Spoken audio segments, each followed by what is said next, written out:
Thank you. That was a warm welcome. I promise I didn't hire these people in the front. They actually did come of their own, choosing. So, there's always something about being on a college campus that makes me think of that really common phrase we hear in our society, if these walls could talk. These four walls are bearing witness to this moment right here, and I can't help but take it in. These four walls also witnessed me as an undergraduate student here at Hood. And I could put some flowery terms to it, but quite frankly, at that point in my life, I was a mess. It was one of the most vulnerable, probably the most lonely, challenging parts of my life. I felt like I had nothing to be upset about. This was my goal, this was my career. I was finally at a 4-year college. I was so excited, and I was gonna be able to meet my career goals. But I felt like I was kind of hiding this really shameful secret. You see, my mental health was spiraling fast, and I was really convinced that there was no coming back from that. I thought that that was my reality. This was gonna be the rest of my life. This was gonna rule everything I did. There was no quote unquote normal life to be seen. This is what it was. Well, Hood, being the really supportive community that they are, linked me up with a really great therapist. And what he did for me, I'll always be thankful for. He normalized my experience without minimizing the feelings that went along with it. There was a situation where we talked about me going on medication, and I felt that that was the right choice for me at that time. And dealing with a prescriber was proving to be challenging because I was broke and I had no insurance. And this therapist advocated for me on my behalf. He went above and beyond, and he made it happen, and I got what I needed. And for that, I'll always be thankful. So as our next time approached that we were gonna meet, I thought to myself, okay, I need to remember to thank him. This is a big deal. He went above and beyond. And so I remembered to thank him. And of course, he said, "You're welcome." But then he said something to me that I still remember really clearly. He said, you might find yourself in a situation where you could help other people in this situation. I looked at that man like he'd lost his mind. I was like, friend, I just got done telling you I could barely get out of bed to brush my teeth to go to class, and I almost didn't. I just got done telling you I couldn't get through my math tests last week because halfway through, my body just was so anxious. I felt like I needed to crawl out of my own skin, and I got up and left. I don't even know if I passed that class. I think I did, anyway.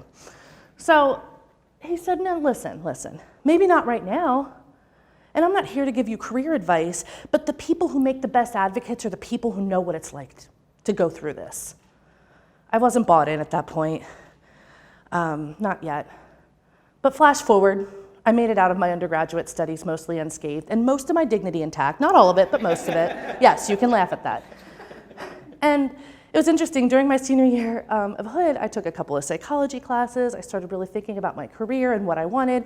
And guess what? I was like, ooh, social services, mental health. Okay, maybe this isn't such a bad idea, but I'm not gonna be a therapist. I'm damaged goods, I'm broken, I was too anxious. I have such a dark history with my own mental health. I've got my own baggage. Absolutely not gonna be a therapist. No, not doing it. So I worked for this local nonprofit once I got out of Hood. Undergrad, and my boss was incredible, but she also happened to be a licensed counselor. She was a wonderful mentor. She really helped me learn the different things that I wanted to do with my career, what my goals were, what would be a good fit for me. She was also known for keeping a really cool head in a lot of difficult situations, very even-tempered, under stress. Took a lot to ruffle her feathers. So I'm at my desk one day, minding my own business. Maybe I was working, maybe I wasn't, who knows. And she comes out of her office with like this authority in her body, and she stomps over to my desk, and I'm like, okay.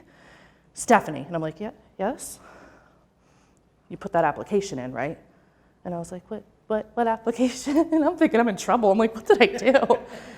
We had talked a lot about going back and forth about me going into a clinical counseling program. And I started to come around to the idea, like, okay, maybe I'm not so messed up, maybe I can do this. So she's like, no, the counseling, the school application, be a counselor, all that? And I'm like, oh, yeah, I'm gonna turn it in. It's due next week, I'm turning it in. She goes, good, you're gonna be a great therapist. And then she just turns around and walks away.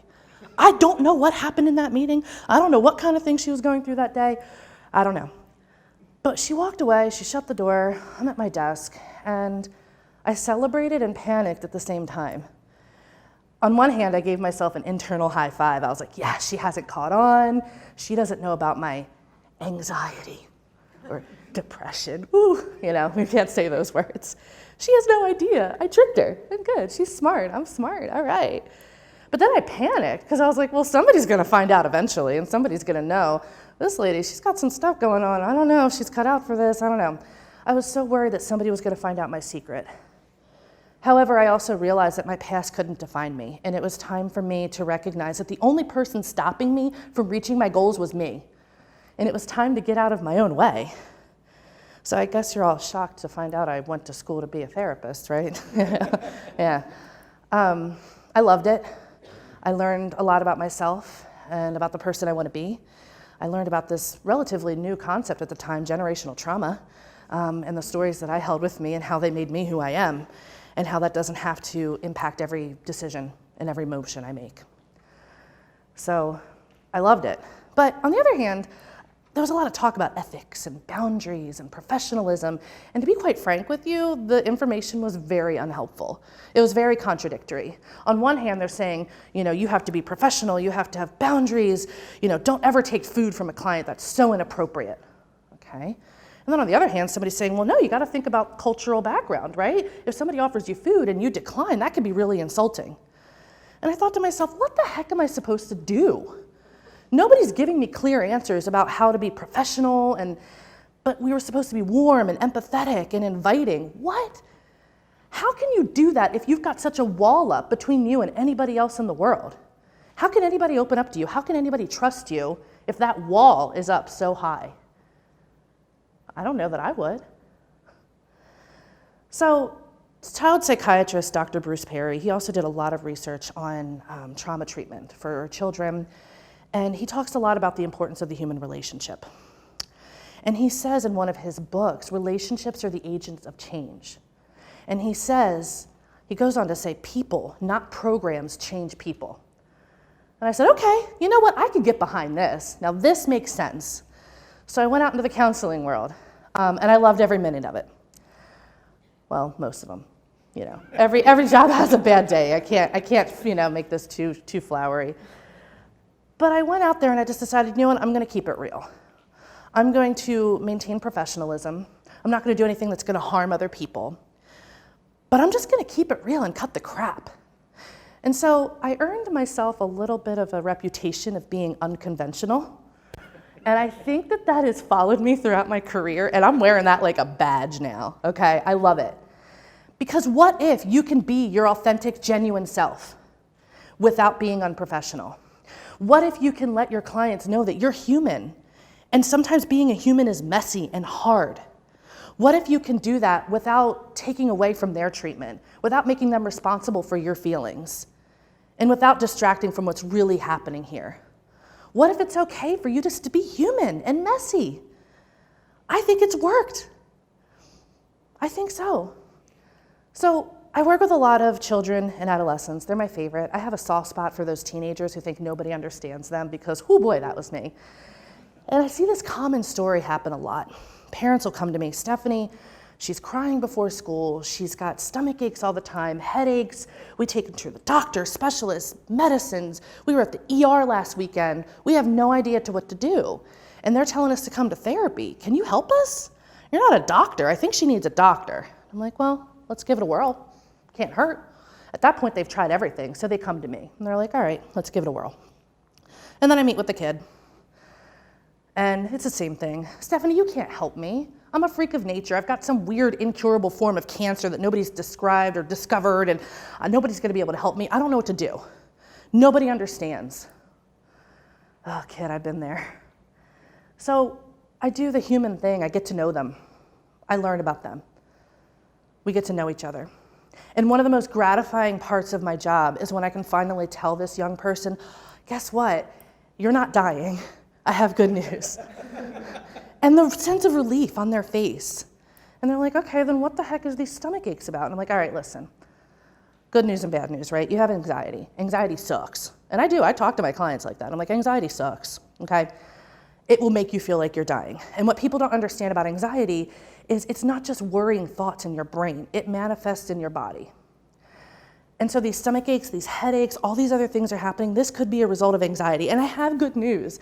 Anxiety is way more easy to deal with than some rare, incurable form of cancer that you think you have.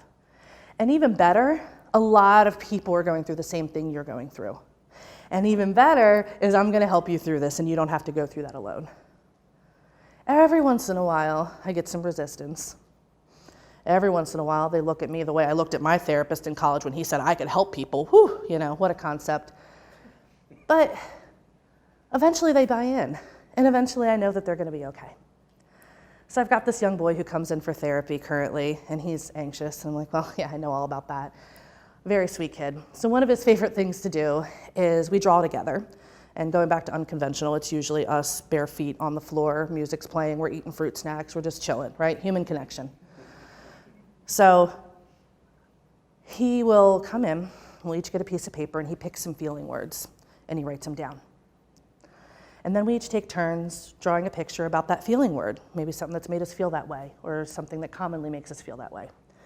Well, he picked nervous. I didn't know this young man very well, relatively new to him. And he draws his picture for nervous, and he goes, "What about you, Miss Stephanie?" I had a choice in that moment. I could make some fluff up about being nervous about something, or I could choose connection. So what he didn't know at the time is I was traveling in a couple of days for a work trip, and anybody who knows me knows I loathe flying. I love to travel, but I hate flying. And so in that moment I said, okay, I have a choice here, but I think I'm just gonna go for the authentic, you know. So I drew a picture of an airplane, and he's like, "Oh, Miss Stephanie, that looks like an airplane." I was like, "Yeah." You know, now I had to be careful here. You don't want to instill fear in an already anxious child, my friends, okay? Don't do that. So I said, you know, I drew an airplane because even though I know airplanes are safe, you see what I did there? And even though I know I'm gonna be okay, you see what I did there?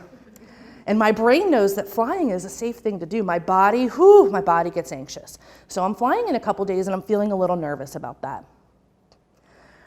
And he ponders this for a minute, and he looks at me and smiles, and he says, "You know what, Miss Stephanie? It's a good thing you're a therapist." And I was like, "Oh, why is that?" And he's like, "Well, you know all the coping skills. It's your job to teach that to other people. So you know all of them already, so you know what to do when you're feeling nervous, right?" And I was like, "Oh, yeah, I guess you're right." And he goes, "Miss Stephanie, you're gonna be okay." And he moves on to the next picture. Yeah. And I just stopped in that moment and I realized, yeah, I am gonna be okay, and so is he. And I realized that he and I are both in different parts of our healing journey. We never stop healing, we never stop learning.